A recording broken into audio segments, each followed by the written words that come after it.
Hogan's Alley, the game we want to play. With hosts Ryan and Terry, it's Crokinole UK. Drain those open 20s, stack those buttons high. It's the greatest game on earth. Tune in and find out why. Hogan's Alley will get you in the mood. Don't go buying Crokinole from where goes in the nude. Hogan's Alley, it's time to play the game. It's the greatest game on earth. Crokinole's its name.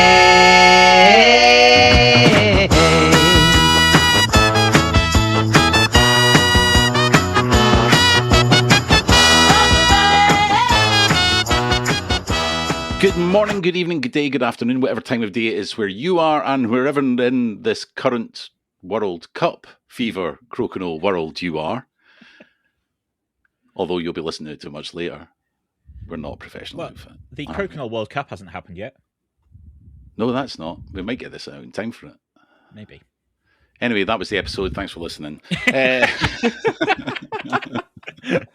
I'm joined tonight, as ever, or back to normal, by Mr. Ryan Anthony. Hello, how's it going? It's going. Yep. And we have a special guest all the way from Sudbury, Ontario. Sorry, just... That's close enough. You're in a 2-hour range. We'll work with it. I've had Shoresy episodes going around my head. You know what? If you're thinking of Shoresy when you're thinking of me, I'm flattered. So, you know what? Let's stick with it. Heck yeah. All the way from Elmira. Yeah. Yes, Elmira, Ontario. We have Garrett Tracey. Hey, it's a pleasure to be on the Hogan's Alley podcast. Yeah, with possibly the worst introduction ever to an episode. I've been compared to short. My day is so much better now. This is great. I'm putting it up there as the best, Terry. Yeah? Best / worst. You haven't listened back to our catalogue clearly for a while. Oh no, I tend not to. Yeah, I hear enough of it when I hear. But you should listen if voice. you should carry on listening to it, or listen to it if you haven't. Listeners, by the way. No, you do you. It's fine. Yeah, fair enough. So Garrett's here to join us for what is going to be the first in a series of kind of interviews. This might become a more regular thing as well. We don't know. We're making this up on the fly quite a lot of the time. Mm-hmm. And, we really just want to get into, I suppose, first up, what is it you do? Because... yeah, I wear two hats, so that's a good question. I'll give the rundown. I think what people are most familiar with is all the Tracey board social media. So we're pretty much everywhere: Instagram, Facebook, TikTok, YouTube. I do all the video editing, the preparation of posts. A lot of the back end stuff I do includes creating marketing content. If we're doing mail campaigns, if we're reaching out to people to feature our boards with Crokinole, and it's not Tracey boards, but Karuka as well now. So I do all that. I'm the online guy. So any commentary you hear on matches from the Tracey boards channel and a few other places, sometimes that'll be me behind the mic. And then, any videos that aren't just from the competitive scene, because I don't make it high in the competitive scene very often. But if it's just some fun household play, that'll be me in front of the camera. We feel your pain on that front. Yeah. What would you say is your favorite part of what you do?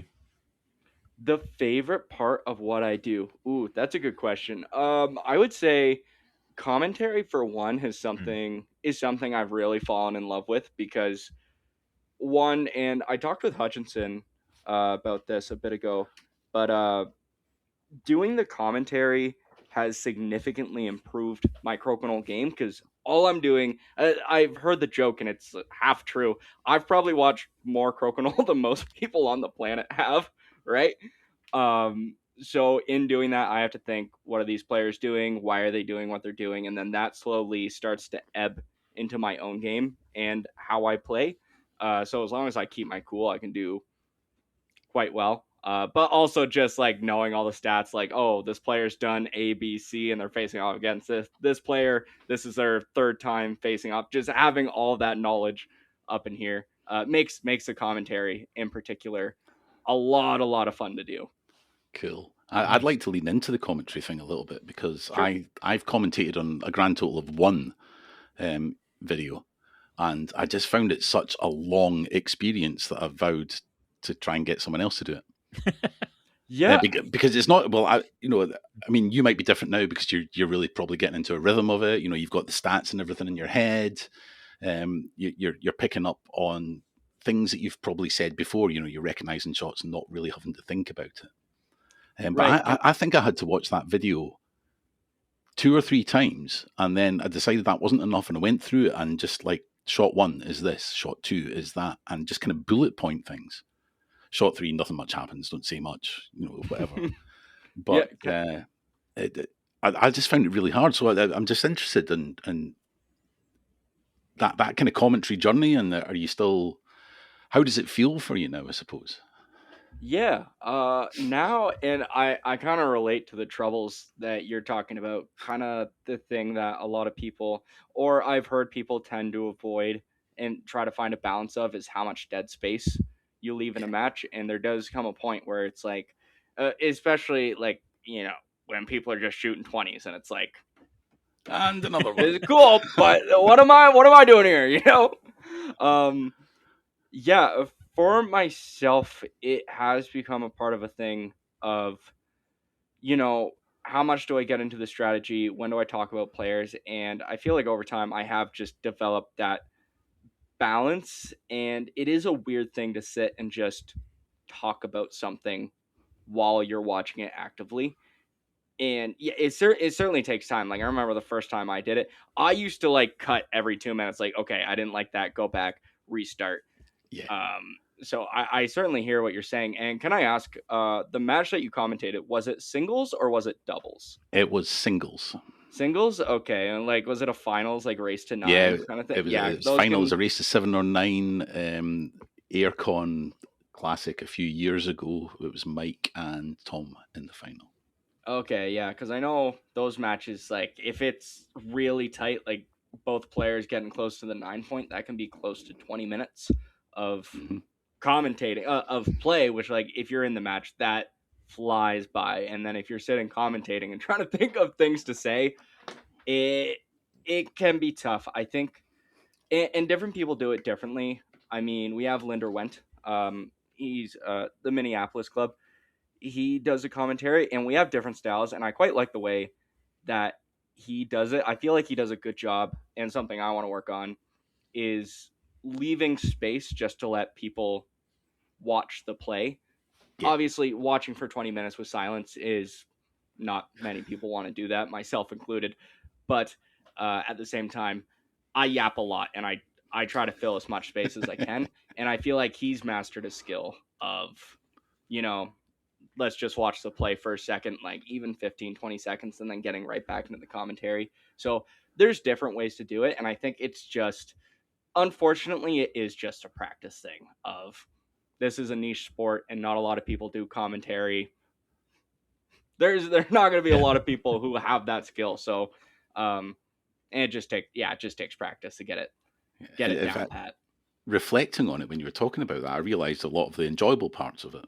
And I think the part that I hate is the scoreboard, the one that what's his name, Crokinole Centre, Mr. Nathan Crokinole Walsh. Centre, Nathan Walsh, The thank you man, the very myth, the much. legend. Yes. Yeah, exactly. The one that he developed, because I asked him very nicely, and he sent me the copy of the program, and it makes sense. I just kept on making mistakes, or I formatted something wrong, and then you've got to go back to the beginning, and it's like So that's the part that really annoyed me. Yeah, There we yeah. go. And were you doing the scoreboard while doing the commentary, or did you do the two separately? I think I did the two separately. Okay, yeah, because that's the one thing like I picked up on doing. That can be another tedious thing with the video editing, right? Is when I started doing it, was it 4 years ago now? I would go through, I would edit, like I get highlight shots in between rounds, and then I'd go back, I'd do the scoreboard, and then I'd go back, and then I'd do commentary. So I've basically watched the match 3 times, which that in of itself makes video editing seem very hefty to a lot of people, and I mean fairly so, which is why like now like I forced myself. There was a month where video editing took so much slower because I started doing the commentary and the scoreboard at the same time, and you would misclick or you'd lose track, and then both things go off the rails, and you have to restart everything. It's like, oh.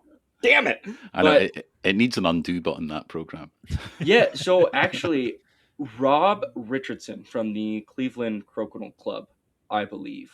I want to say, yeah. He edited the program slightly, so it looks exactly the same, but he has an undo button on that now.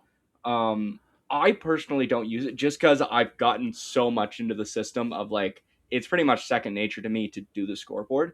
But for people who are looking for a way to track matches who aren't used to doing that, that undo button is really, really nice. Oh, Rob, I'm going to be getting in touch with you if you listen. Yeah, 100%. Hit them up. Because I would love to take that back in house. I know, various players, and possibly we have pinged on a couple of videos to you to do some commentary on. Yep. And we don't want to add to your workload. Although I'm sure you quite like seeing what's happening over the pond, as it were. Yeah, it was actually, I think there was a tournament recently. George McCarthy reached out to see if I could cover it. And like right now, it's a little bit heavy with where I'm taking a hiatus from video editing just because we got all the world championships. And it was like, the worlds is a whole different beast for videos. Cause it's like, we got our cameras. And I guess to be fair, we didn't take all the footage that Jamie Harder took, but like there's a doubles third, doubles final, doubles quarterfinal, elimination bracket, but then there's a round robins that we catch all the footage from. And I did the live commentary for the doubles, and that alone I was like, that was fun, but man. So it's when you say live commentary, like live on the day. So I didn't do it live on the day. Right. But I shouldn't say live commentary. Sorry, what would be the right word? It wasn't a live stream as in having the cameras up and I'm there in real time. It was, we had the footage and I just took that footage, live streamed it with me commentating it. Got you. So rather than editing it, so it's still like, I really like that because it's still a really good turnaround time on those matches where normally if I'm editing videos, and what we did before with Worlds is we take those preliminary round, or I guess like round of 32, round of 16, whatever it was, take those matches, edit them, commentate them, then put them up. And it'd be a month and a half until the World Finals was out, which is what people really want to see. They don't like all respect to the people who made top 32. When it comes to those top 32 matches versus the final of the World Crokinole Championships, there is a hierarchy in which people care about the finals more than everything else. Which one of them naturally has a bit more prestige. Yes, yeah, and like I get, but people still want to see the round of 32. So it's like, the live commentary was a way to be like, hey, like here are the matches. Here's a really quick turnaround to show them off. We did that for the doubles. We didn't end up doing it for the singles, but still, it was really nice to get those matches out. And then right away, like the doubles final was out, I think the Thursday after Worlds, which was a lot quicker than we normally have anything. So that live commentary was a good way to do it. And live commentary, doing like 2.5 hours in a row, whoo-wee! That's a lot of talking. That's a hell of a lot of talk, and then just the mental agility that you're having to come up with. Trying not to repeat yourself, and make it interesting, and recognize what might not be an obvious play at first. Yeah, it is a little. It is certainly different in the fact that there is more mistakes with live commentary because there'd be sometimes where I'd make a strategy call and I look at the board. Even things as simple as hammer. I'd be like, oh, this person has hammer. And I'd start like a few shots talking as if one person has a hammer. I'm like, oh, no, that's not. Everything I've said for the last 20 seconds has been completely off base. Yep. Yeah, sorry, everyone. We can't relate to that at all, can we, Ryan? I've actually been talking this whole time. They've just edited me out. No, I'm joking. There's one last thing. Sorry, Ryan, I'm kind of monopolizing Garrett. No, it's really interesting to hear you both talk about it. But Matt Prowse will never forgive me if I don't ask you this question about your commentary style. Okay. Do you find it weird talking about yourself in the third person? Ooh, okay. I do like this question. So I've tried it both ways in terms of I'll talk about myself in the third person, like at the table, we have Garrett Tracey, which, like, honestly, I didn't find it as weird as I thought I'd find it. I think because I've done so much commentary, that like just getting into the habit of looking at who's at the table, even though it's me, I was like, it was a weird, like, in my head, I'm like, I should feel weird about this, but I don't. It was like, and then I was like, this is weird that I don't find this weird. It was a weird, yeah. It was still weird. Let's just say yes. It was weird. That must be extra hard if you know you made a mistake or you know that you lost, right?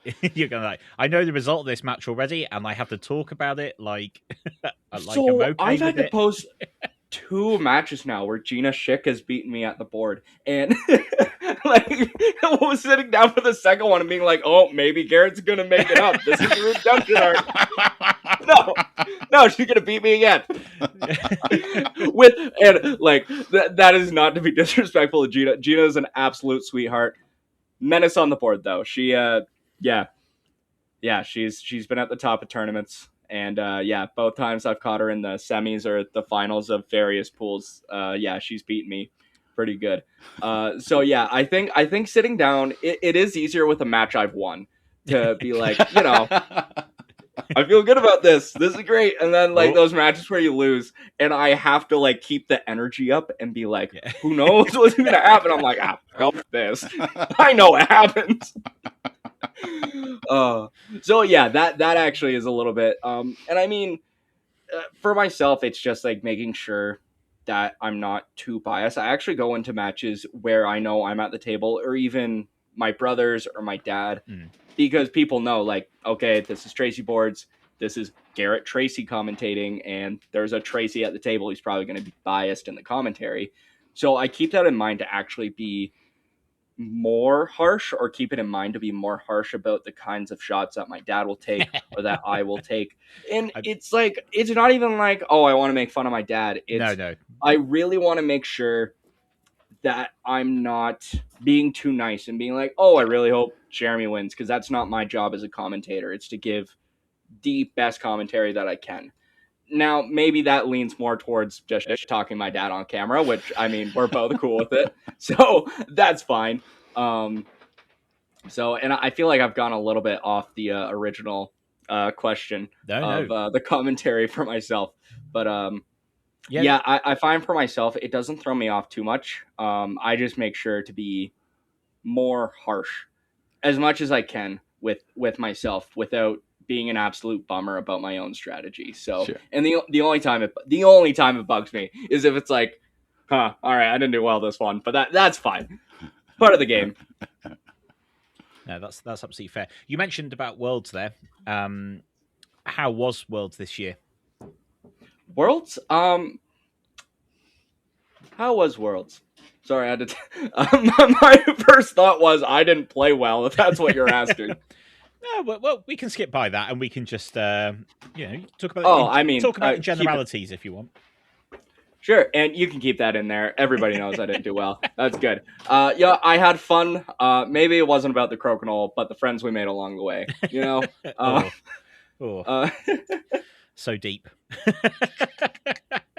So the day itself was super cool. I don't know if it's just like a bias I have in my mind, but it seems like every time I go back there, it gets bigger and better. And there are so many people to thank for the way that Worlds is run, the new format changes, and the way they're able to get more and more people competing. Mm-hmm. I don't remember all their names, but I can say I know for sure Nathan Walsh is one of the key factors behind why Worlds is as fantastic as it is. So like, huge kudos. I feel like he's getting brought up a lot. He is just a pillar in the community. But his new format of he had it delayed pretty much for the singles recreational to get more people in. They had all of them start before the competitive. So there was actually 3 hours between when competitive doubles was done, 3-hour break, give or take, before competitive singles started. Okay. And in that time, recreational singles went on just so they can fit as many people into, because they have that one hockey arena to get people into, right? So having that delayed start, the only downside to it is it pushes the night pretty late. Sure. But I mean, it was, I found overall, like, that downside was kind of negated by the fact that I got to let my hair down a little bit, just feel like, okay, we have 3 hours, get to eat some food, talk to Yeah. people, enjoy the community, like get a little bit of, what's Crokinole really about? Exactly. The friends, I say, because I didn't do very well, but no. So yeah, Worlds went, I would say, in terms of like format and the way it was run, it was really cool. You always meet new people, and there's some people who I only see them once a year, and that's at Worlds. Like DJ and Rio from Japan. It's become a thing that like I see them at Worlds now, and like just seeing how big the community's gotten, how worldwide it is it's always cool in that sense. So yeah, fantastic day. Yeah, that's awesome. Yeah, that's interesting. That kind of that sort of it goes later, but a 3-hour break possibly for a lot of players actually quite useful. I know with a couple of our tournaments, it's quite tight, the turnaround between doubles and singles. And so, yeah, it'd be interesting to kind of see how people feel about that. And definitely the advancement of it becoming a more, genuinely more like a Worlds event now, with more international players making the effort to be there. I know RP was there, from who comes to a lot of our tournaments from Hungary. So, yeah, amazing to kind of see all that kind of starting to really grow and have that worldwide feel. Yeah, it's really exciting. Yeah, and the last thing I'll say before the because I want to touch on the worldwide thing as well, but in terms of the timing, the one thing my dad commented on, because he was in the finals of the doubles last year, was there was pretty much 5 to 10 minutes between when they were done their match and got their awards to when singles started. Yeah, that's what they had. Yeah, right? And I mean, like, hey, new format, they're constantly adjusting. I find this like the stalled thing, especially to get more people in, fantastic. And like, I got some Timmy's, I got a nice sandwich, a coffee, like, yeah, I loved it. It was very, very good. In terms of like every year, again, it seems like there's, and I don't know if the numbers actually back this up, maybe it's just like new faces, same number of people coming from international. It just seems like there's more and more people who are making the trip out to Tavistock. And I am blanking on names a little bit, so there's like a few people who I'm like, I remember your face, I remember talking to you. But there's somebody from Australia who traveled out, somebody from Germany, Arpad and Nikki who traveled in as well. It's been a while since I've seen them, so yeah, great to see them. But in general, just it's so cool that it's like, okay, it's not the same 20 people from an hour within Elmira who are coming out to tournaments. This is getting big, and it's really, really cool. Yeah, definitely. And I think like we've got the UK Championships coming up at the end of the year, and we can see already from the people who are buying tickets, that's becoming an event that people are starting to fly in for, which is exciting, also frustrating because they're all really good players, which is annoying. But from a completely selfish point of view. But it's really exciting to kind of see like players willing to travel to kind of play, and it grows that community, right? They become ambassadors for the game wherever they go. And then when they get together with other players who are acting as ambassadors in that way, it's just exciting for everyone, isn't it? To kind of see going, oh, wow, this is the level, in Japan or Australia or Germany or, wherever, the UK, wherever it is. That must be great for you guys, especially in Canada, where it's kind of like you say, it's been that pocket of players for a long time. And now suddenly it's getting this expansion and growth and this high level of player is emerging elsewhere in the world. Yeah, I personally love to see the high level of player. Before I get into that, I did want to ask, you're saying people are signed up from international coming out to the UK tournament end of year. Is there any names in particular of like, you're like, ooh, it's really cool / I'm kind of scared that this person's coming out, they might do some damage at the tournament? Anybody you want to shout out that's making attendance at that? I think shout out to everyone that's coming from overseas. They're all, well, maybe not all. It could be all, but I know I've not played a few people that are coming. Right. So we've got Arpe and Nikki, definitely coming from Hungary, plus 2 other Hungarians. I can't remember off the top of my head. We've got 4 coming from Spain, including Xavi Clotet, who beat me at the Masters, and Antonio Quaresma. Yep, I recognize both those names, and both very good players. Yeah. We've got the Roaring Twenties, Yurt and Sander coming from Netherlands. Yep. And I think we have 4 coming from the US. Now we have Ryan Boer. Okay. Is that am I pronouncing his surname correct? You've got his name right. That's yeah. He loves to travel. He hit almost every single NCAA tournament.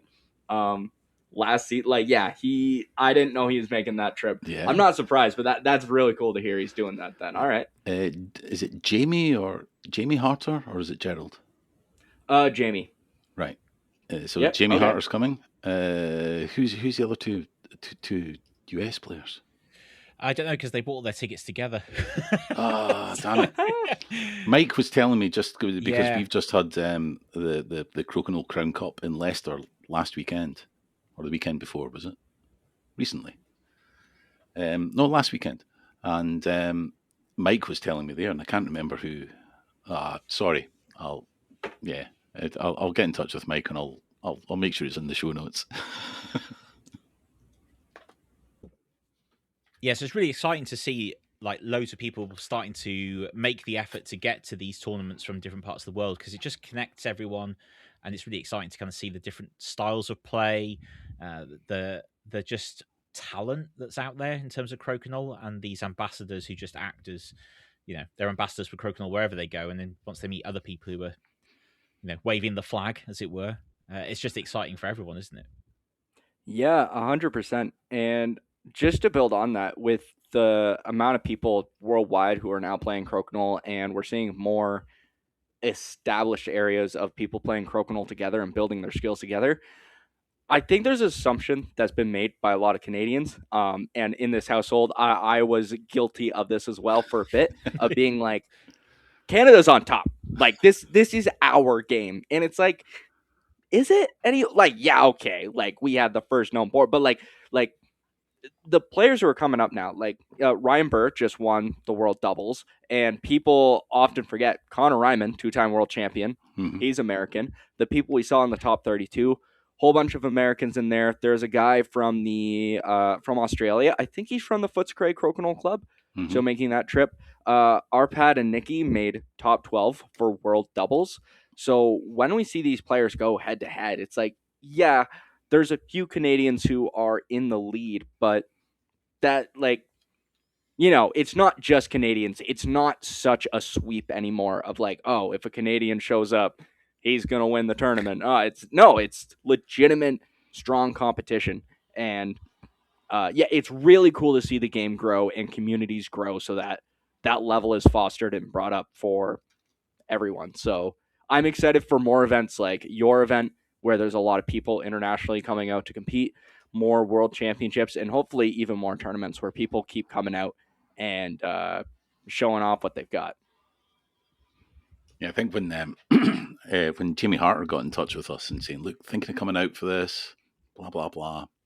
And I hadn't realised at the time, but Mike had been in touch with him on another platform, and it was just the email coming into our Crokinole UK address. And our reply went, look, of course you'd be welcome. Just how many of you are coming over? Because, we rely on people bringing boards. So, Yep. If it's a handful of you, yes, that'd be brilliant. If you're planning on buying 20 tickets, then we might have an issue. Yep. And it's not because of the people, it's because of how the hell are we going to source the boards? Right. Yeah, I mean, that's a good problem to have, though. Good problem to have. Yeah, definitely. Too many people want to play Crokinole. I like the sounds of it, so... And I think Jamie's done trips like that before. He was at the Crokinole World Cup in Budapest. Him and Linder won that. So I'm glad to hear he's making more trips out of that way. So that's wicked. Yeah, it'll be awesome to finally meet them. Yeah, and also just to compare the best over here to some of the best, globally. Well, I think that's another cool thing too, talking about not even like forget the competition for a second, just meeting the community of like, Oh yeah, there's people who I talk to online, and I mean, like, me and Ryan have texted back and forth so many times, and I think we FaceTime or video called one time before as well. Um, but like, yeah, it's really cool just to meet people in person, and be like, oh, that's who I was talking to, you know? Yeah, it's really cool, and it's really cool that those kind of connections and friendships get to be made, um, like from so far apart. Like if you told me 5 years ago I was going to be on a call talking to two guys from the UK about Crokinole, I'd probably slap you and be like, "That's silly. Why would I be doing that? That's so weird." But like, it's just cool that happens, and yeah, it's awesome. Yeah, I think because like we know the top players obviously in our in our tour table in our league, and I suspect that the sad reality is that a number of them will never get the opportunity to come to Worlds. Young families, busy lives, important jobs, these things that kind of get in the way of what you actually want to do, which is have fun, the reality of being an adult. But if people are willing to start traveling and stuff, they will get the opportunity to at least, play against some of players from elsewhere and kind of compare their levels. Because, I suspect that there are several players in our top 10 at the moment who, if they went to Worlds, would make, I'm not saying they would win or anything like that, but they'd make an impact for sure. Yeah, they would go deep. They would go deep, definitely. Yeah, and it will just be interesting to see as it grows in popularity and more of these players emerge, and these little communities that have been going on, perhaps without the knowledge of anybody else, just suddenly emerge out of countries we didn't expect, and suddenly there's a group of players appearing, and it's going to be really exciting to kind of see what opportunities arise for people to play against each other. It'd be great to have at some point a proper representation from around the world at an event where you kind of feel like, yeah, this is representative of what Crokinole is now. Yeah, so if anyone listening is the CEO of a multinational corporation Yeah. and wants to sponsor this event, then we can provide media support, and our rates are very reasonable. I need Anybody got to hook up with Mr. Beast, or yeah, I need to hit up Ryan Reynolds and Rob McElhenney, don't I? Yeah, they love him. He's running a soccer team. Why not a Crokinole team? Like, exactly. Throw it in there, I'm not far from Wrexham. We have a Crokinole tournament in Wrexham, so we'll try. Yeah, we'll get them. Yeah, we'll get them. Yeah, that's it. So one thing that did kind of appear at the Worlds, of course, was the giant Crokinole board. Oh, and it was giant. Yeah, and I've big seen, boy. Yeah, and I've seen over the past couple of days you've been releasing like shots of it being built, a demonstration of how it was built. So one, whose crazy idea was it? Two, how long did it take to build? And three, how on earth do you move it around? I'll do my best to answer these. I was going to say the construction process. I am not a woodworker. We were told that last year. We were told you're not allowed anywhere near the tools. Yeah. I was allowed to move the board though, so okay. Not completely incompetent. So whose crazy idea? Allowed to lift heavy stuff. Yeah. I'm good for lugging. Whose crazy idea? So the idea actually originated from Willard Martin, and for listeners who haven't tuned into the Crokinole world before, don't know who Willard Martin is. He used to build the boards for the World Championships. He did for 30 plus years. Manasseh Martin before him, his father, did it, or built boards anyways. He's the one who taught Jeremy everything he knows about board building. And he had suggested that at some point, my dad should try to build the world's biggest board. The exact size of that, I don't know if Willard had specified, but he's like, you should go and build a big board that's definitively big. So the idea came from him, but my dad really got the kick to do it when it's the 25th anniversary of the World Championships, and they're like, we want something big. My dad's like, we can do big. We got this. So that's kind of how between the original idea from the mentor behind what is now Tracey Boards, and then just that final push of the World Championships looking for something. That's how it came to be. So that was question 1. Oh, please remind me, what was question 2? Because I know number 3 is moving it. What was number 2? How long did it take? What was the kind of process behind it? I know you said you can't sort of touch on the making it so much because you weren't there, but like how long did it take, and how long was it in the works?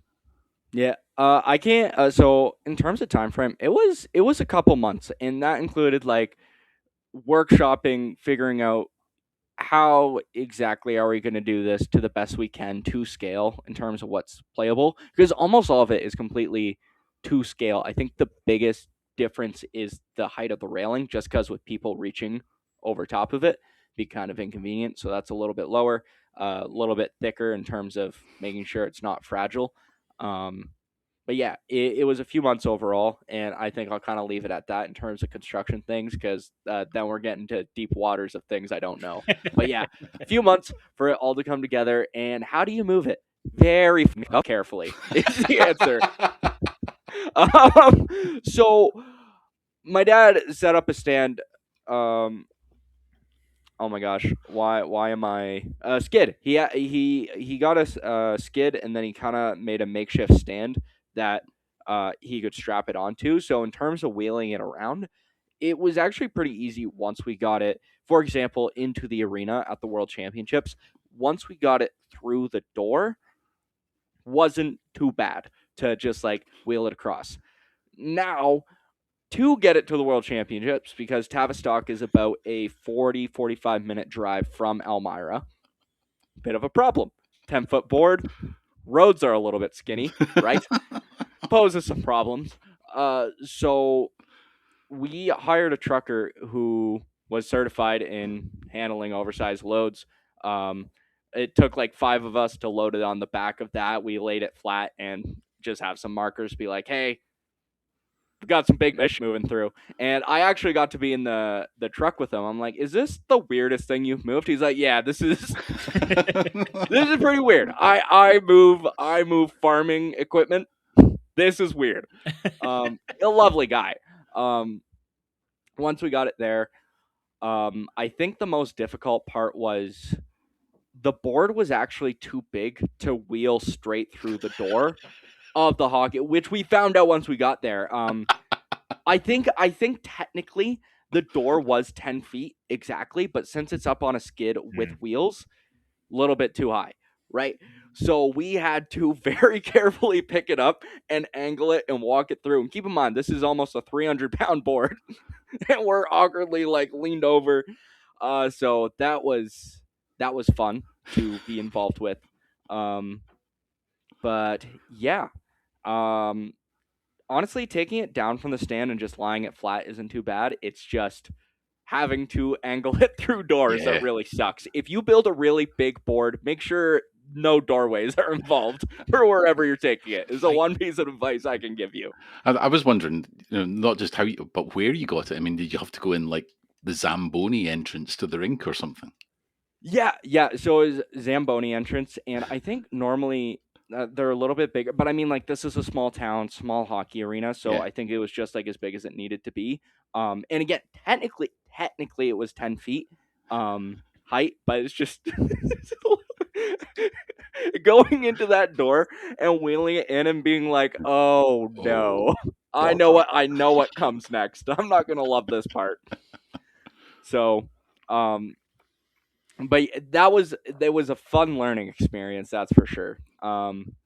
So yeah, but actually just taking it down to play on, not too bad. You have 4 strong backs and you're good to go. Nice. What on earth are the plans for it next? Like, what are you gonna do with it? Is it just gonna live as a memento, or is it gonna tour? So sounds like it's not gonna tour, because it sounds like it'd be way too much work. No. So plans for it now.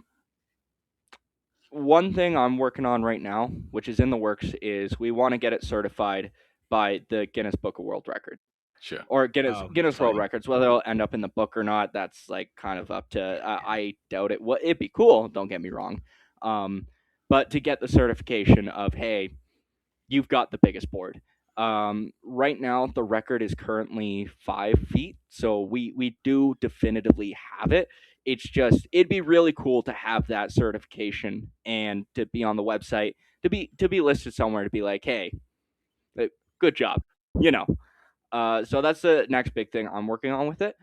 Aside from that, the next big thing we'll probably do with it is in our hometown in Elmira. In April, we have the Maple Syrup Festival. It is the world's biggest maple syrup festival out there. Lots of people. That is the most Canadian thing ever. Yeah. I know. I am fully aware. Yeah. Is it the world's biggest one because it's the only one? That's a really good. I'm sure there's another small town neighboring us that also has a maple. Let me double check. I think Elmira has the world's biggest maple syrup festival. I'm already picturing kind of Springfield Shelbyville rivalry. Yeah. Right. Over Maple Fest. Okay. I double checked. I fact checked myself. Elmira is recognized by the Guinness, by Guinness, as having the biggest maple syrup festival. So. So you're going for the double of world records in Elmira. So our plans, whether it's certified or not, we're going to do some advertising for people to come down to the shop and get pictures with it if they want, because our shop is not that far off the main strip where they run the festival. I think it's like a 3-4 minute walk off the main road to get down to our shop. So there are some talks of having that board up in display, just having somewhere people can walk in, grab a photo. Our exact plans of whether we'll have it down for people to play on or not, that's kind of up in the air. But we know we want to do a big promotion for it then, because that's the only other time there's going to be a lot of people coming through that, more importantly, we don't need to move the board for again. So I can see the appeal. I guess if if you ever get stuck for it, a few stilts on it, a small family could live under it or something. It's big enough, right? Yeah. You could single-handedly, bring home 2 world records, or the second world record for Elmira, and probably solve the entire homelessness problem. Yep. Yeah. I'm trying to think what else you could do with it. Really big bicycle. We just have to build another world's biggest Crokinole board. There we go. So that's going to be the next big thing for it. Other than that, I think, honestly, I will say this. Playing on the board is really fun. I bet. That was something I was surprised by. I thought it was just going to be functional, and it's like you can play a game, and it'd be like, oh, cool, you pass by. That was my honest thought. And then we did a demo, and I was like, yep, get a few beers. Like, this is great. Yeah. Like, this is like So, and like we had it down at Worlds, and I think people, obviously you're not flicking the pieces. It's more like shuffleboard. Yeah. But same mechanics. You start getting the angle ins, and it was that same feeling. It was like sucking at Crokinole again and being like, I hit a 20. I'm in love with this now. So, I love that video that you did of the finger push, a la the Canadian curler in the Mark Olympics. Kennedy. Oh man. Oh yeah, that I did not expect that joke to go so viral. That was so. I think it was back in January, February, shortly after that had happened, and we were actually a week late because there were so many jokes. I see in a bunch of reels of, for example, I think the one that inspired me to do something about it was someone was like, a normal bartender versus a Canadian bartender, and it's just this guy just poking a beer across the counter and then cussing out the patron when he points out that he's poking the beer. It was silly, it was goofy, and I was like, Crokinole, it's easy enough. I think in a sum total of 15 minutes, we shot, edited, and posted that video. I didn't really think twice about it. I was just like, yeah, Canadian Crows playing Crokinole. Haha, so funny. That got 4 million views on YouTube, 1 million views on Facebook, 1 million on Instagram. I think close to like 500,000 on TikTok, and I was like, yeah, all right, cool, fantastic. And then the one you just mentioned, because I was like, no way this joke works again. No, of course No it does. way it works. Of course it Of does. course, yeah, like Yeah. 500,000 views on YouTube. I was like, yeah, of course. All right, people just love making fun of Canadian curlers. If I'm ever feeling down, I just do that. Get a couple 100,000 views. That's great. That's good to know. I think I'm taking that, Ryan, as a segue into our quiz time because because that will become hopefully evident to listeners. So we've done this once before, Garrett, and we're going to put you on the spot. We've not given you any primer about this. The last time we pulled this stunt was against Tom Curry, just after he won the second UK tour, I think it was, Ryan. Was it the second one? Yeah. Yep. So 10 questions. There are right and wrong answers. Okay. They are entirely arbitrary, and I am the final judge, jury, and executioner. The most important rule is you have to answer immediately. Yeah. I have to answer immediately. Yeah. Are these like opinion things, or are they like mainly opinion things? Okay, cool. But some of them are factual as well. Okay, so I understand. I understand the assignment. It will become apparent, but we'll ease you in gently with and I've kind of split this time into a general Crokinole section and also a Canadian section. Okay. So the first half is going to be general Crokinole questions. Okay. So what's the best Crokinole accessory? Best Crokinole accessory, 20 holders. Yes, correct. Incorrect. No, correct. 100% correct. I was about. What's better than a 20 holder? Okay, good. We were having a discussion about this before, and what did you suggest, Ryan? I asked if wax was an accessory, and Terry argued that it was a consumable. 100% a consumable. Yeah, I'm saying so technically in our shop it's listed in the accessories section. Let's not get into the that's jargon.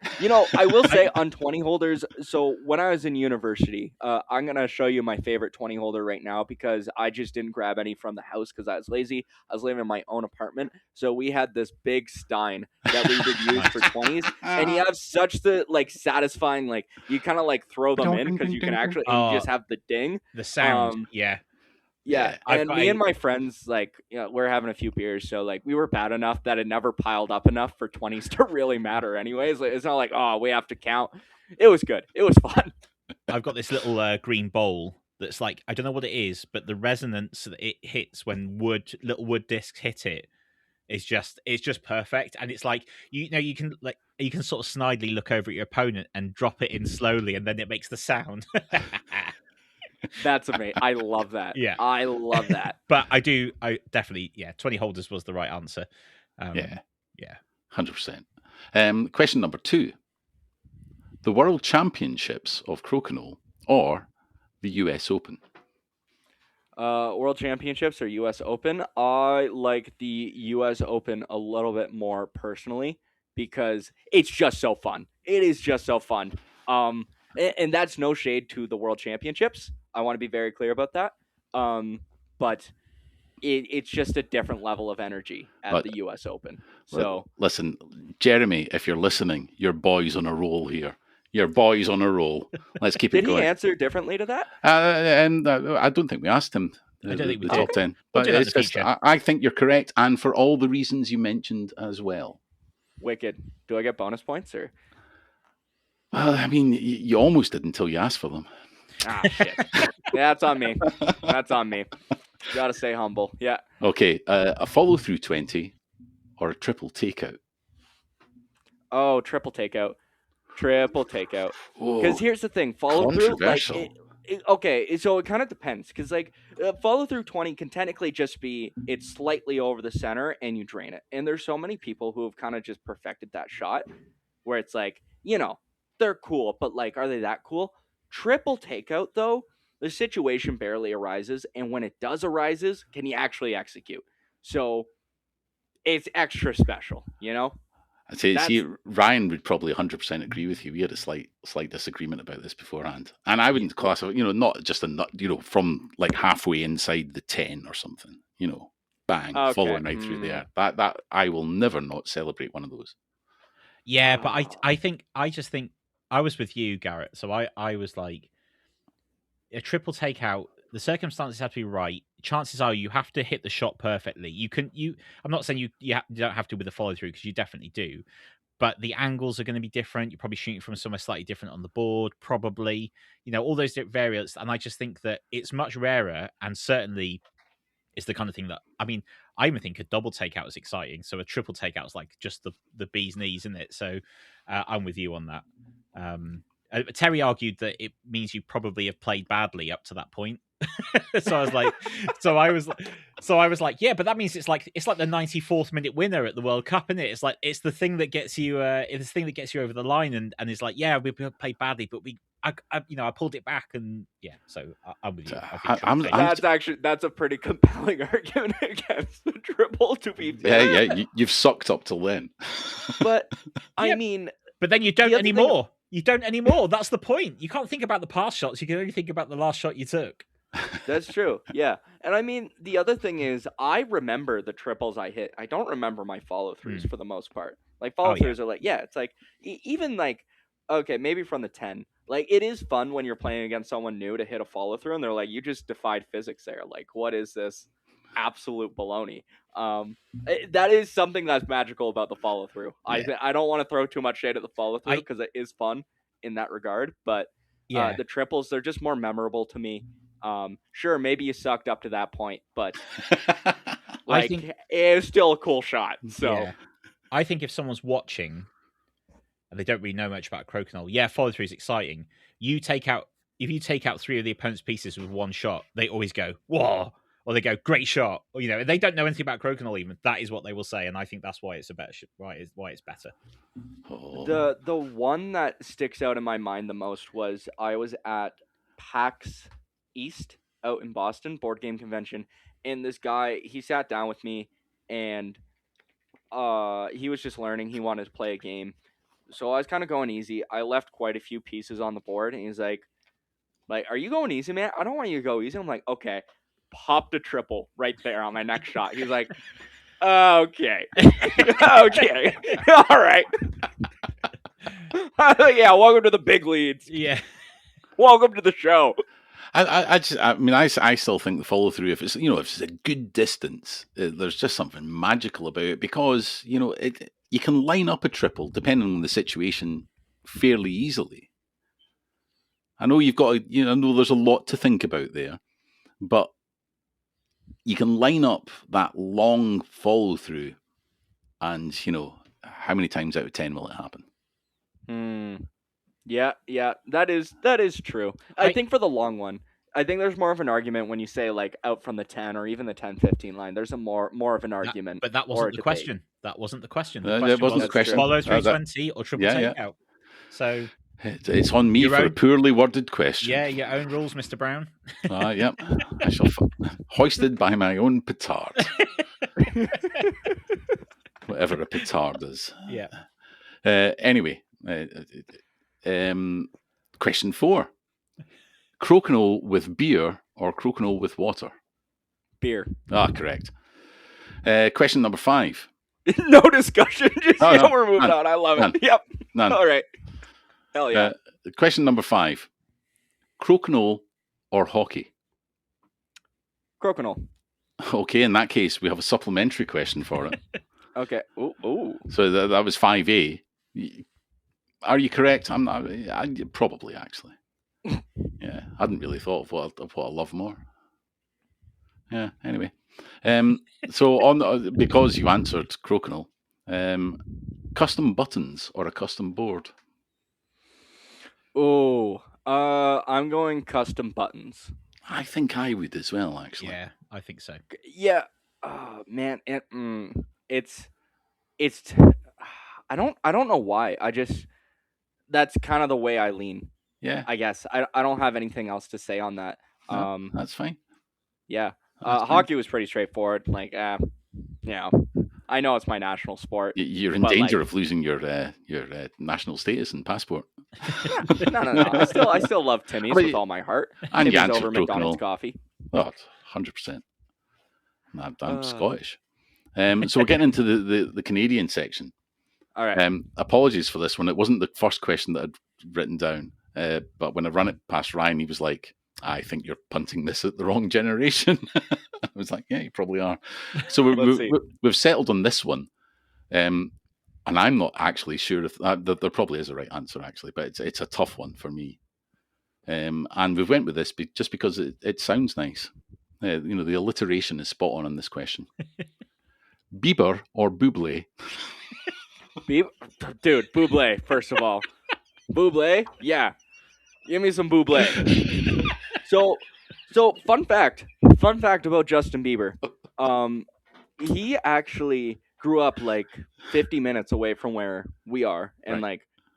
there's a few times where like, cause relatively in the area, like he was in Elmira, and I remember being in middle school, high school, and people were like, "Oh my God, Bieber was in town! Oh, did you see him?" It's like, okay, I don't like. He's got good music, but like Bublé, just put on any Bublé song. It's gonna be a good song because it's Michael Bublé. Love it. I'll give you the original question that I was going to ask you, which was the Tragically Hip or Rush. I gotta go Tragically Hip because I'm not too familiar with Rush, but like Tragically Hip, like Well, I'm glad generational talent. in that case, I'm glad I never asked that question because you would have got it wrong. Oh wow! Now, no Wow. shade on the hip, no shade on the hip. But Okay, good, the good. first single I bought was a 7-inch single was Tom Sawyer by Rush. So yeah, my brother's 9 years older than me. He really got me into them far I too feel young like in I age. should know Rush. I feel like We're maybe too I'll look young. it up. I'll shoot you a Garrett, message we're too after. young. Yeah, We're too young. Well, I don't know about that because I know some Tragically Hip.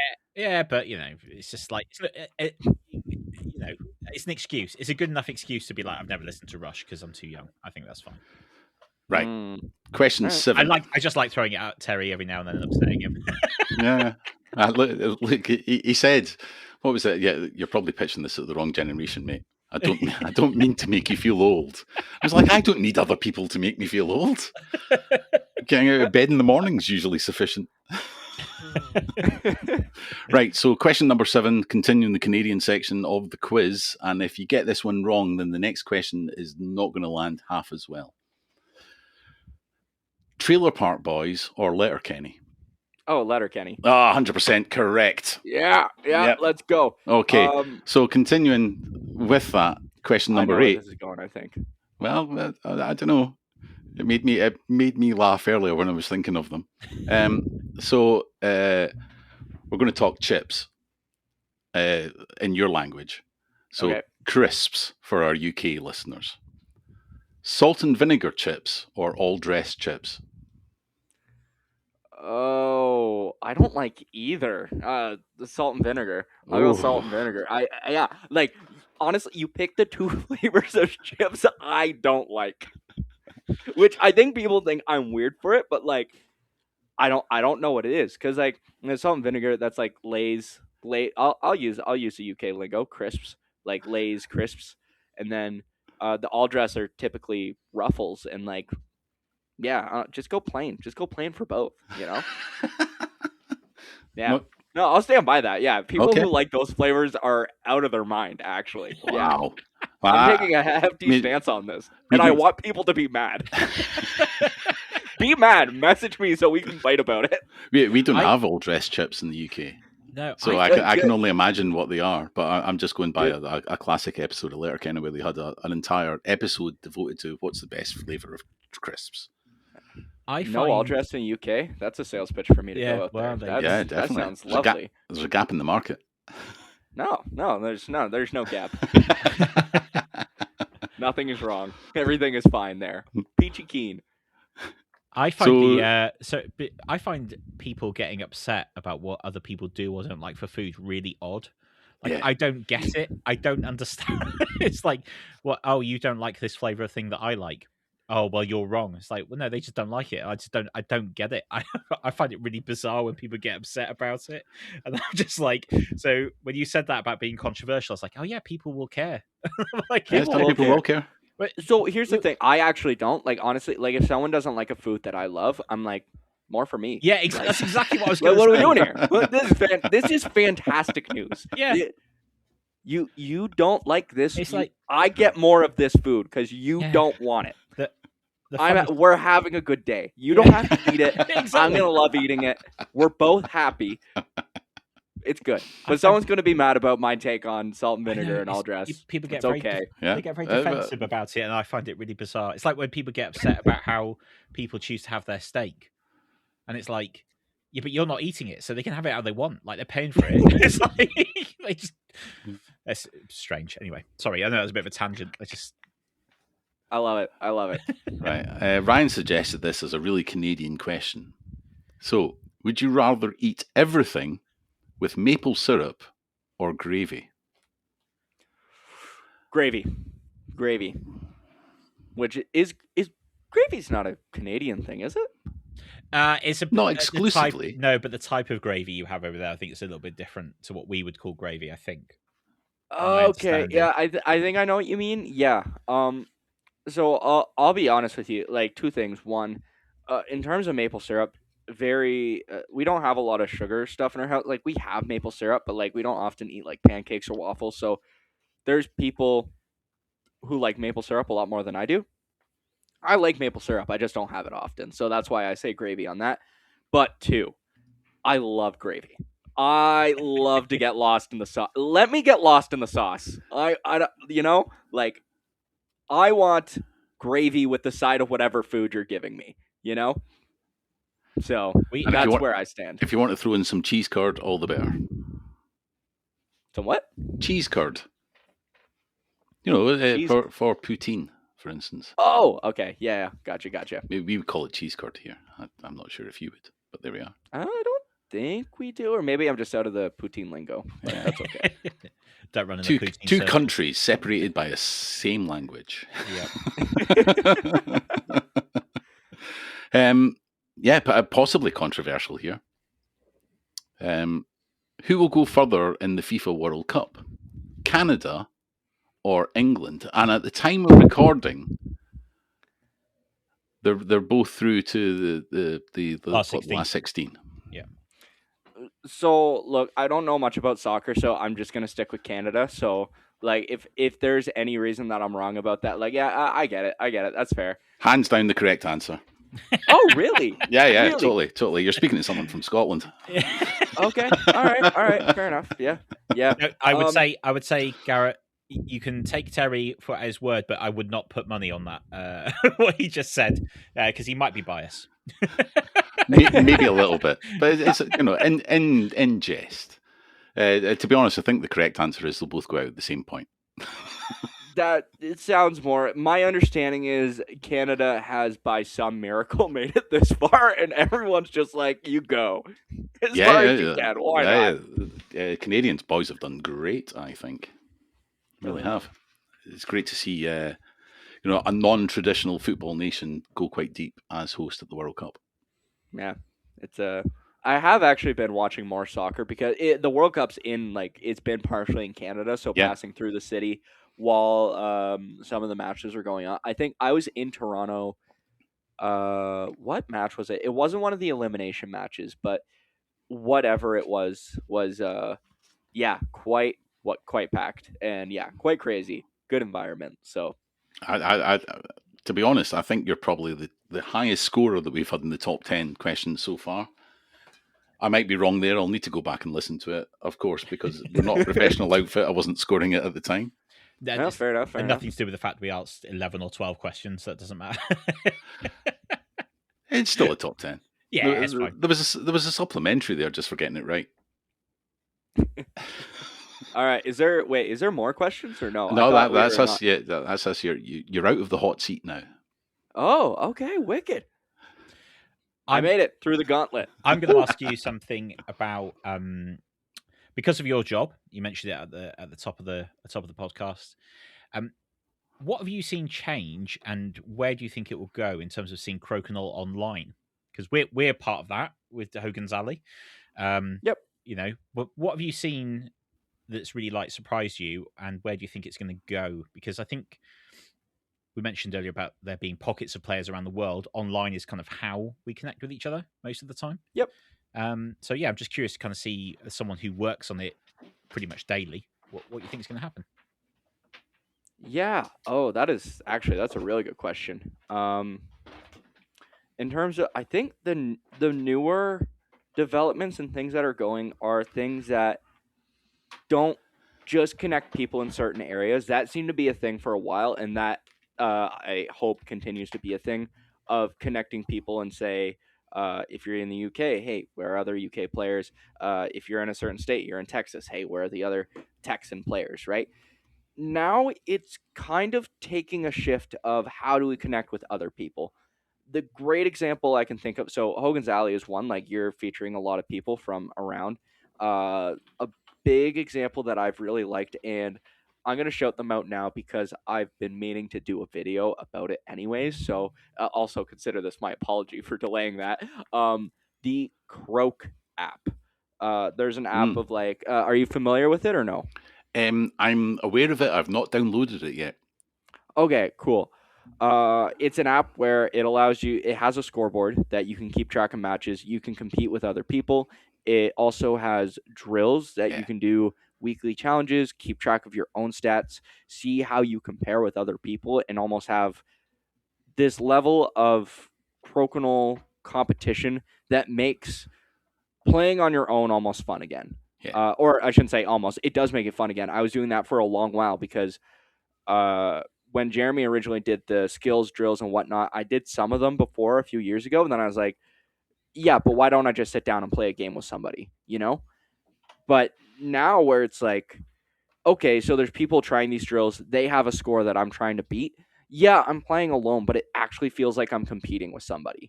So that's been, and I guess that's not necessarily social media per se, but I feel like talking more about online in general. So yeah, I yeah, think that definitely applies. Yeah, 100%.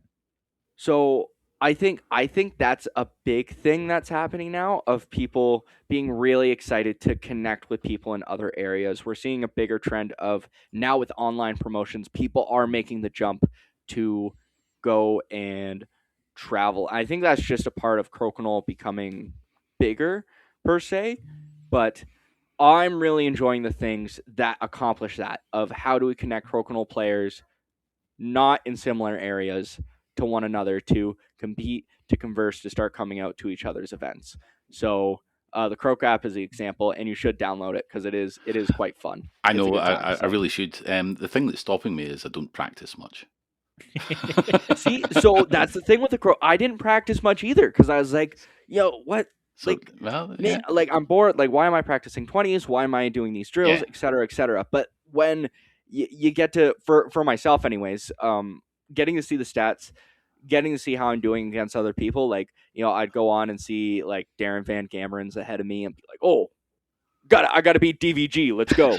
And I haven't been on there for a bit just because life. I haven't been playing Crokinole at all, quite frankly, the last bit, and I need to get back into that. And the Croak app is like what I'll be using when I do that. So yeah, huge shout out. That's Jacob Decker from Queen City who did that. So yeah, sweet, for sure. Right, I'm going to make that my. I was going to see New Year, well, my early July resolution to get on there. Heck yeah, to go and download that and actually get the board out in the house for a change. Yeah, 100%. So, bit of a tangent, but I think that's the big thing in the Crokinole space now, that people in areas have been connected. Anywhere there's Crokinole, for the most part, people are connected. They're aware of each other. They're meeting up. It's good. We're now seeing people trying to connect further, and I think that's going to be the big push that we're going to see from Crokinole groups. It's something. I mean, we're more so focused on just spreading Crokinole in general, but that kind of goes in line with that. I think when you don't consider businesses, because promoting for a business, there is going to be that bias when we're talking about communities trying to grow and Crokinole organizations like the NCA trying to grow. They're going to be focused more on that cross-referencing, getting more people from different areas out. I mean, is the big trend. It's interesting you talking about that, you know, the element of promotion within there. But I mean, I view people like, you know, Tracey boards, Muzzies, Woodestic, Meeplewood as really just facilitators of our habit. Right. Okay. Interesting. All right. Yeah. I see it. I don't see them as commercial outfits, although they probably have a completely different view. I mean, I do keep that in mind. It's like, we are a business at the end of the day. Yeah. We want to sell Crokinole boards. That doesn't mean we don't love promoting. Like, I love promoting the community, right? And a lot of the stuff we do, it's like, commentary is for the love of the game for the most part. Like, we get a lot of footage that we can use, but I love it and it's super fun. So, I think if it's good. Yeah, and if you're a business that's focused on one thing, you have to love it, right? You have to care about it. Otherwise, you can't just be focused on one thing. If you're a big box supermarket and you've got 10,000 product lines, you don't really care about what it is you sell as long as you sell X amount of product. Whereas, it's advantageous when you're highly focused on a singular product like a Crokinole board, for there to be a community, for there to be a group of players, for that to be growing. They do go hand in hand. And yeah, like Terry said, you can be the facilitator of the ability to do that by selling the boards, but that's the commercial element of the business having to carry on, of course, is vitally important. But the it's like the rising water raises all ships, right? It's like, that's exactly what's happening, right? The more interest there is, the more that you push out, the more you're bringing the game in front of more people. The more people buy Crokinole boards. It's kind of it's like a snowball, isn't it? That's A what virtuous cycle. Yeah. Yeah. It just so happens to be that it's a wonderful game as part of that as well, and that's the part that's really nice, right? It's something fun, Yeah. It's not like a piece would of say, software or something that's just like, oh great, this makes my spreadsheets a bit quicker. It's like Yeah. I like what you said about loving it though, because I can speak for myself, and I feel fairly confident talking for my dad and the others in my family as well. If we didn't love it, we'd be doing something else. And like, we love Crokinole, we love the community, we love the game. So yeah, it's good to be part of the journey of a time where I'd say, especially over the last 15 years, like, just and like, I feel like the growth is becoming exponential, of the communities getting bigger, competition going up. I'm trying to think of any other online trends that I'm seeing recently, because like, honestly, it's like, I just try to do it myself to see what's going viral. I like connecting Crokinole to new things now, in terms of like the curling thing. Like, haha, that was a funny joke, but actually, like, we're doing a few reels now of like, we've got the custom buttons with the FIFA teams that are still in, being like, oh, who's gonna win? Let's see what the Crokinole board says. I think cross-referencing it with other things is gonna be a really good way to promote the game as well. I mean, disc golf is a great example of that. Just getting either piggybacking off big things or getting smaller communities. Like, my dad, I mean, he just loves disc golf too. This guy loves anything that involves a circular thing moving through space. But yeah, like, now we have a few Crokinole people like kind of coming through that. We promote it through there. So yeah, those are the big main things. And yeah, wherever Crokinole's going, it's good places. Yeah, I think so. Yeah. Well, one thing that I think, and this was thanks to Mr. Terry Brown here, which kind of emphasised that, was International Crokinole Day, of course, last August, and we'll be doing it again this August on the 20th. Now, you guys very kindly got really involved with that, which we were really grateful for, because I think with your backing and support, it kind of gave it more legitimacy. It wasn't just some crazy idea that we put out on the podcast. It was like something that people actually started to buy into, which was great. You very kindly did a draw for a board, which was won, by someone in the US, I think. Is that right? I can't remember. Anyway, that rings a bell. Yeah, I know somebody got a board. Yeah, which was absolutely somebody's got that board. And when we were sort of cheeky enough to kind of contact you and say this is what we were doing, we weren't expecting you to kind of, we thought you'd say, yeah, this is what's happening and that kind of thing. But the way you guys embraced it was awesome for us. But I think also it was just representative of how the community is kind of going, with kind of like, oh, there's something we can all jump on, get involved with, and get excited about. So I'm putting you massively on the spot now. What are you doing this year for it? No. I was gonna. We haven't planned something yet, and now that you say it, I'm like, ooh, we do need to plan something, because, yeah, it'd be really cool. Like, I know now, like, if you Google International Crokinole Day, like, like even the AI is like, yeah, August 20th. That's that's what it is, right? So Really? right, like the Google AI is like, yeah, that's a thing. Like it's this day. Like yeah, like the internet understands. Like that's what's going on, August 20th. So, right now, I don't really feel put on the spot per se, but it's absolutely fine. And we know that you'll do something cool for it, even if it's just, hey, we're doing an event or something. There you go. Terry's just actually done the Googling. He's chuffed. Did you Google it? It's true. Yeah, let's go. Listeners at home, try it for yourselves. We'll get Google to understand that people care about this thing. Yeah, it's wicked, right? I mean, what would it be about a year ago, Ryan? I said, Ryan, I've had an idea. We'll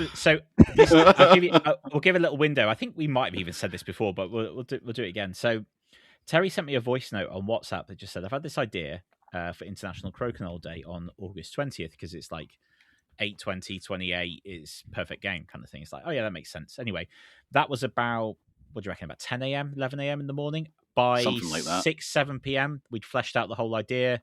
And then literally we recorded the podcast that night and said it was happening, and then we were like, what have we done? So yeah, that was but I think if we'd have dragged our feet on it, not sure we would have necessarily done it. It needed to be one of those things that's like, yeah, it makes sense, let's just make it happen. That was my good idea of 2025. It's a great idea. No, not just a good idea. Great idea. Oh. I love the spontaneity behind that too. And yeah, that's a good way to make sure something happens. Yeah. Go onto a podcast and tell a bunch of people it's going to happen. Come up with an idea. Just do it. I thought you were going to say, come up with an idea, send a voice note to Ryan, and then it'll happen. That tends to be the way it goes. Well, what's the thing about team roles? Who's the guy? I forget. There's I used to do this stuff for work years ago, but there's various roles within a team, like a creator, and I know I am not the completer finisher.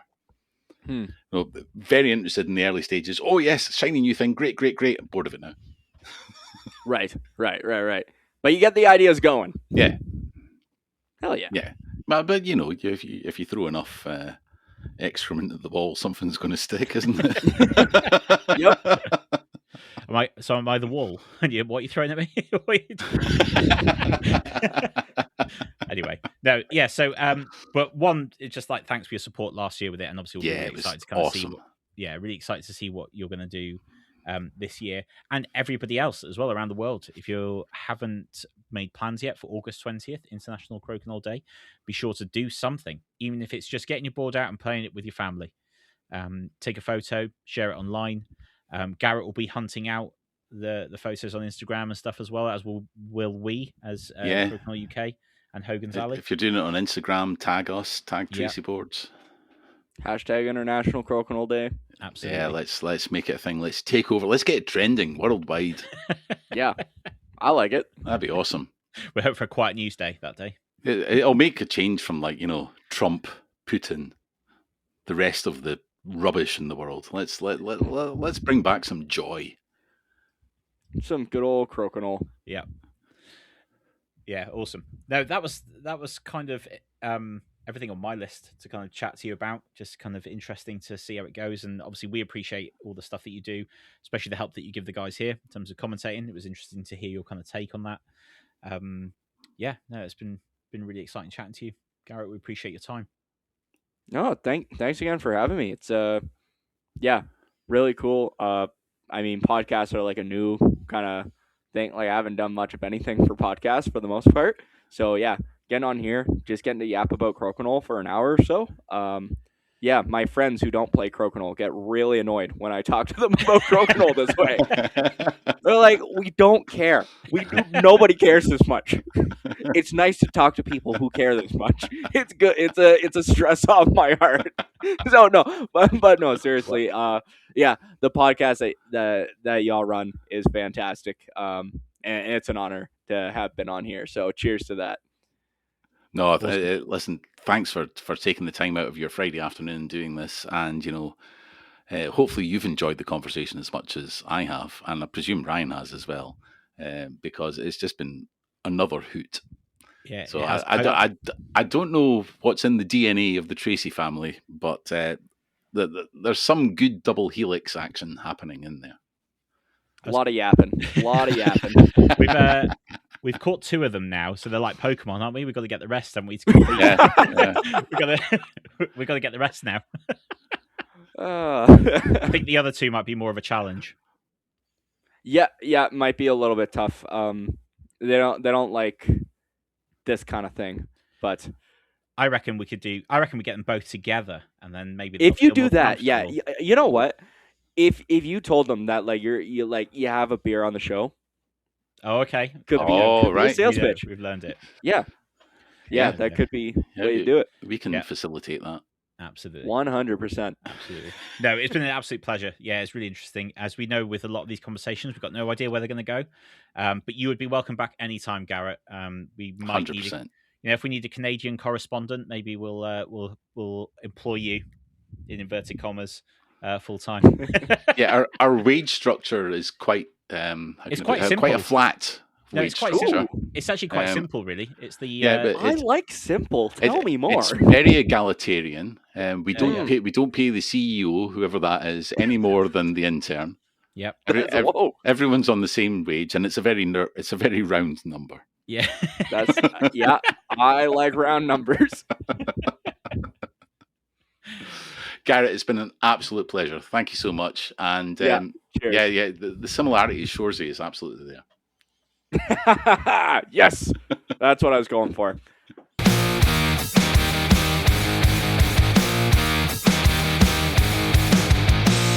Under the light of a Saturday night, the table set, the board shine bright. From what your dream to a legend's call, Tracey boards are the kings of them all. Every groove, every line filled with love, built to shine when the disc takes flight. You feel alive tonight. In the ring of glory, where champions play, Tracey boards will light the way through the clash, through the roar. They'll carry you to the final score. Maple fire and walnut pride, a perfect rail on every side. From hometown hearts to the world stage, they're the masters of the Crokinole age.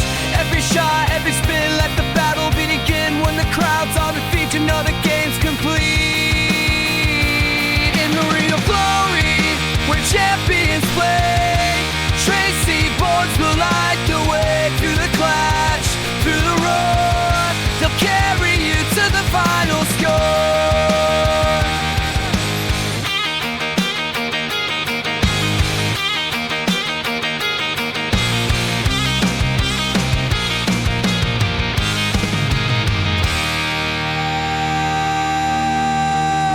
Feel the thunder, hear the call, Crokinole forever. We'll give it all. Every flick, every win, every cheer in the air, Tracey boards will be there. In the ring of glory, where champions play, Tracey boards will light the way through the clash, through the roar. They'll carry you to the final score. Tracey boards forevermore.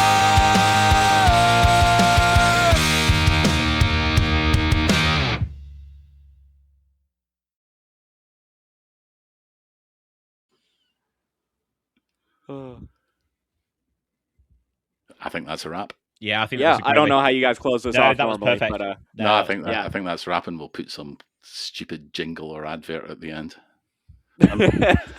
I would say we would include some Michael Bublé, but they'll probably sue us.